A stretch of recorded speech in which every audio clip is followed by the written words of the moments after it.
Welcome to the CEC Report for August the 15th. I'm Elisa Barwick, and joining me this week is Robert Barwick. Welcome, Robert. Thanks, Elisa. On this week's show, FSI boss says Australia depends on foreign investment, so must conform to bail-in.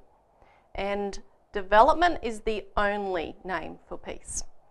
So firstly, our regular viewers will know we've been talking about the financial system inquiry repeatedly, week after week now. A few weeks ago, the financial system inquiry released its interim report and has invited feedback, and we've encouraged people to make submissions to that, and you can find the details on our website. The submissions close on the 26th of August, so there's just a week or so to get them in. If you haven't got a submission in, get it in. And they've also started this week their public meetings, which are in most capital cities. And for those who hear this in time, there are meetings next week in Brisbane on Tuesday 19th and Sydney on Wednesday 20th, and you can see again their website for details. Now, we had people at both the meetings that occurred this week, 2 nights ago in Perth and last week in Melbourne. At the Perth meeting, which was not well attended, and probably they wanted it that way, they haven't exactly promoted it. They say they want feedback, but it's kind of an in-house thing. They'd like to keep it if they could. And we did have a number of supporters that were there and were able to raise the concerns that we have, particularly about the proposal to bail in depositors in the case of a failing too big to fail bank, and raise Glass-Steagall as the alternative. One of our CEC activists was able to raise what happened in the 1930s and how the banks made millions at the expense of people that lost everything.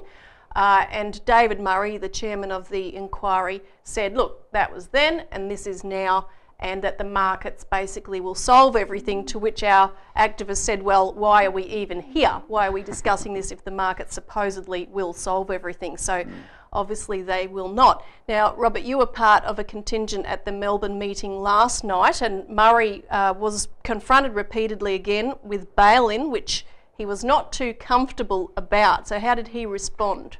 Well, Murray is a banker, and he responded like a banker. The reason he's in charge of this inquiry is because he's a banker.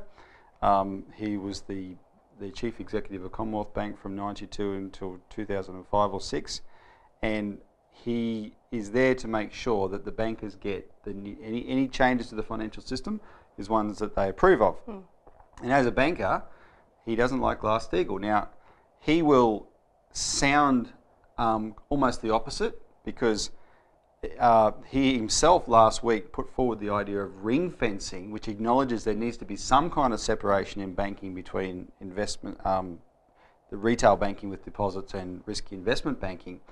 But they want it on the Vickers model in the UK, and that whole ring fencing system over there, it's not to actually do a separation. It's what Vickers came up with because there was a huge demand in the public and in the Parliament for a full Glass-Steagall, which freaked the bankers out completely. So they came up with something that could look like it but not be it. And you were able to go through this last night at the meeting. Well, I put to him the quotes from esteemed members of the House of Lords in their debate last November, which we actually read out in this show last week. And which he claimed to be familiar with. No, he did, because they've travelled around the world, actually. They've gone to the United States, they've gone to the IMF, they've gone to London.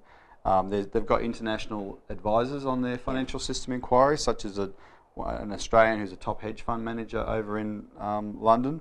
So they've gone around. So I knew they were familiar with it. I was reading out the quotes, and some of the financial system inquiry panellists were smiling, especially at the one where one lord said that bankers are adept at getting around anything they can get between the wallpaper and the wall, and they were smiling at that because they know, right? But here's the thing: Murray didn't answer the question; he just deflected it. Right, they didn't want to do that, but there were so many. The Melbourne meeting was more well attended than the Perth one. There was probably 40 to 50 people there, but there were quite a few CEC people and people that had been informed by the CEC. That's why they went along, and there was so many questions on bail-in and Glass-Steagall that at a certain point, Murray couldn't keep just deflecting the question, and he kind of lost his composure a bit. Now I want to play him responding to a question on bail-in, where he finally says, like, all right, that's enough. Here's what you need to know. And just listen to what he says now on this question. One other comment I'd like to make about G20 and foreigners. Australia has 5% of the world's land mass and 0.3% of the world's population. To be successful, we have used foreign capital ever since we started our modern life in this country. And we've used that capital to invest, save and grow. We still use that foreign capital, and amongst advanced nations we have a very high net foreign liability position. We are dependent on foreign capital.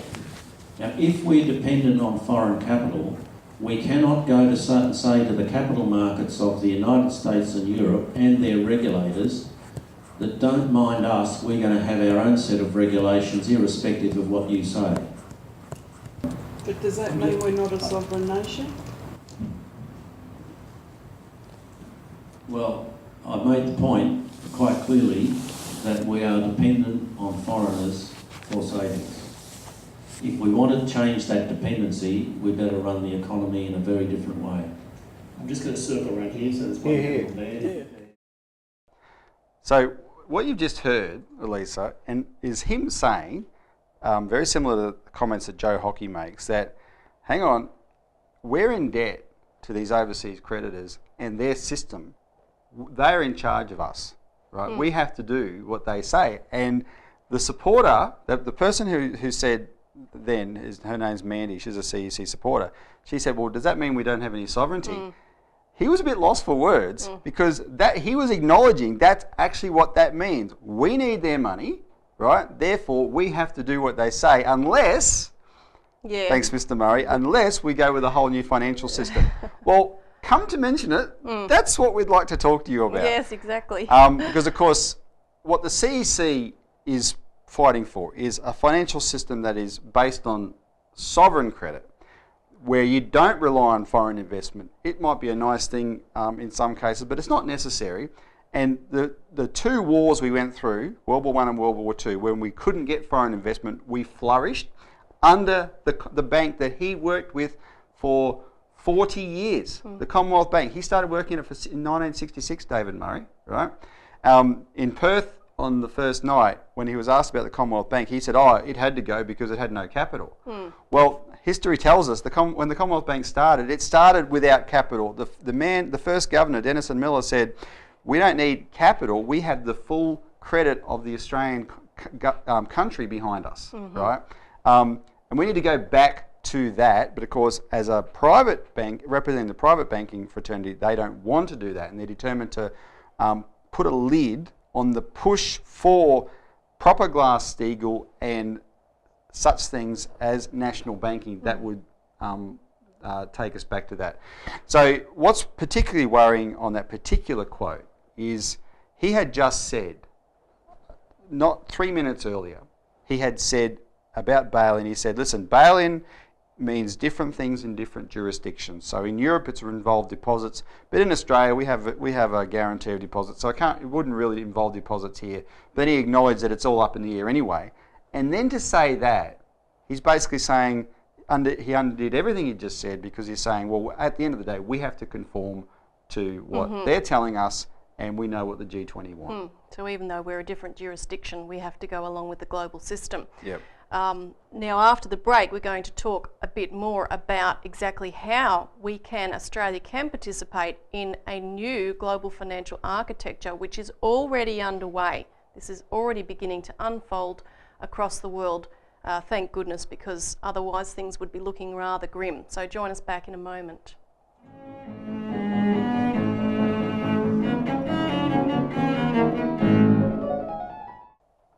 Welcome back to the CEC Report. Development is the only name for peace.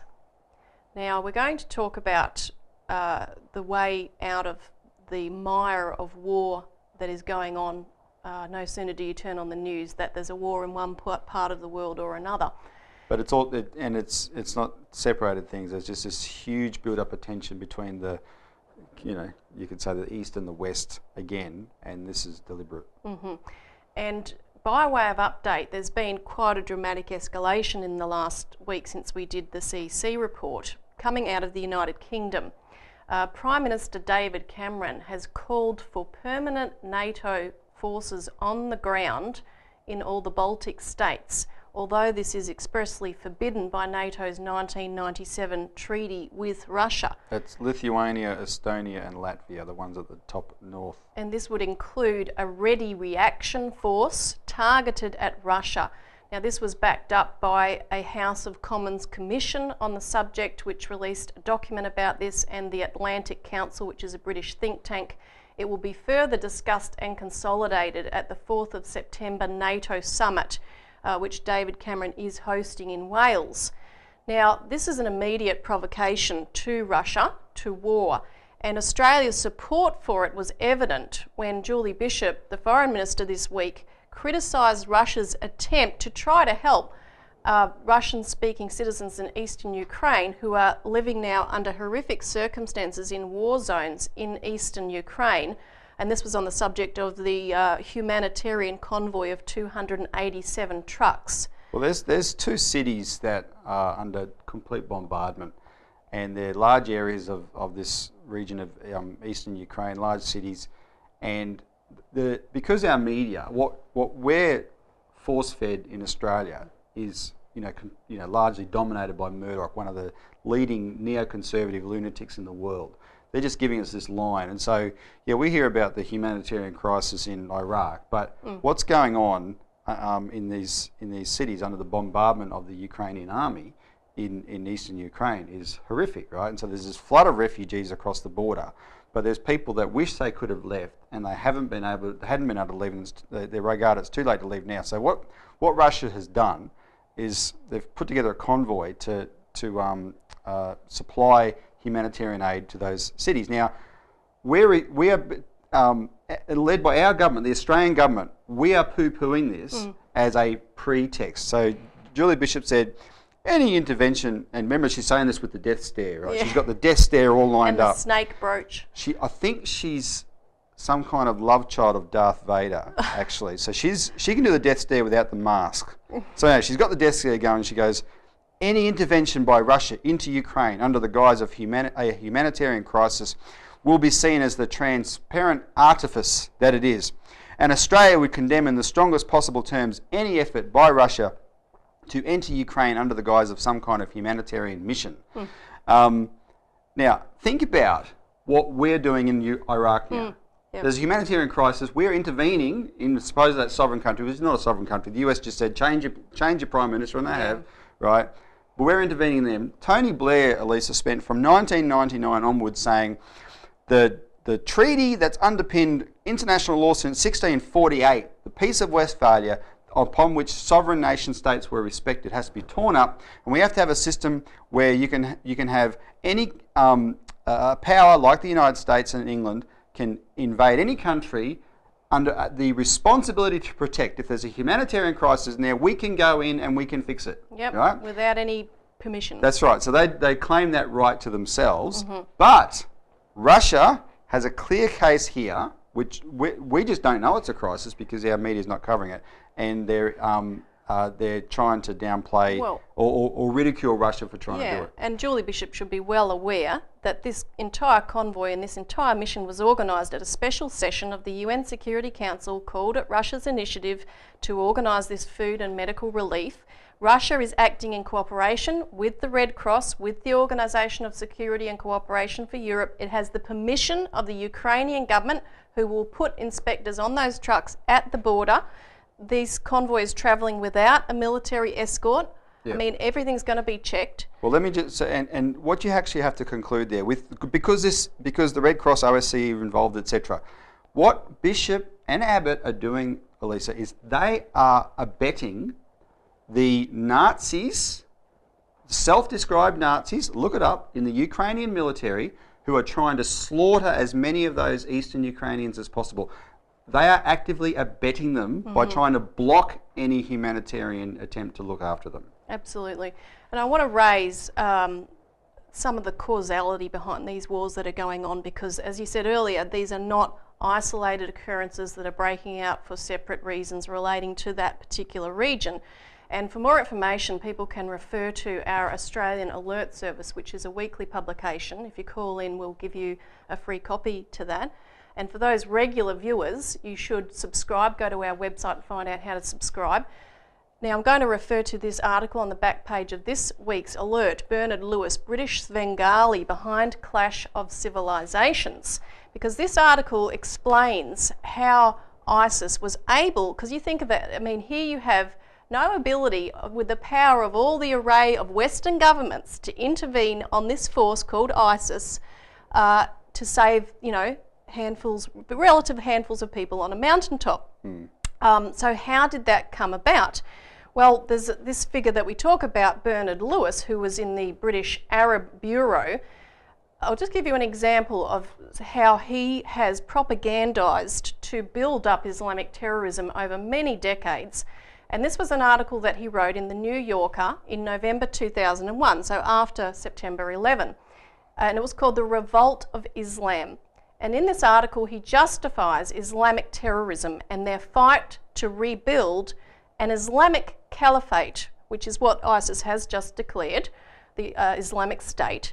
Essentially, this is the old Ottoman Empire, which collapsed at the end of World War I in 1918. In this article, Lewis states that sooner or later, Al-Qaeda and related groups will clash with the other neighbours of Islam, Russia, China and India. And even as early as 1960, he actually argued for the revival of an Ottoman Empire that could be used as a British geopolitical battering ram against Russia and other states. And he even glorifies Osama bin Laden, among other things. So ISIS would not be in the position it's in now without that kind of propaganda and without the practical assistance also that the West has given them in such theatres as Syria, Libya, etc. Exactly. Because, see, after World War I, when the British and French drew up the borders of what's now the Middle East countries, you know, it was a colonial plaything for them. But some of those countries wanted to develop as sovereign nation states, right? And you'd had the Russian Revolution and the communists took over in Russia, and some of them went with the western side and some of them went with the eastern side, but there was this desire for development and to be sovereign as nation states, and that didn't fit in with British plans. And so what the British intelligence did with people like this guy is they thought, we need to get the fundamentalist Muslims fired up so they can take over these countries because they're pretty easy to manipulate, and then we can use them as a battering ram because they're right, look where they are on the map, they're right on the border of Russia, right on the border of China and India, etc. And that can be a useful geopolitical ploy, and that is what governed everything from the Lebanon war in 1982 to the Iraq invasion in 2001 to the policy they've pursued ever since. And each time, all these terrorists that are so horrific now, poor old Russia, even before it was Russia as the Soviet Union, has been fighting them since the late 1970s, right? Yeah. And they've been warning the West, don't go down this path, but we did, and now we see the full face of it. And a collaborator of Bernard Lewis, Zbigniew Brzezinski, literally called this geopolitical way of looking at the world as the grand chessboard. Yep. Now we're going to take a quick break and talk about the development perspective to counter this after the break.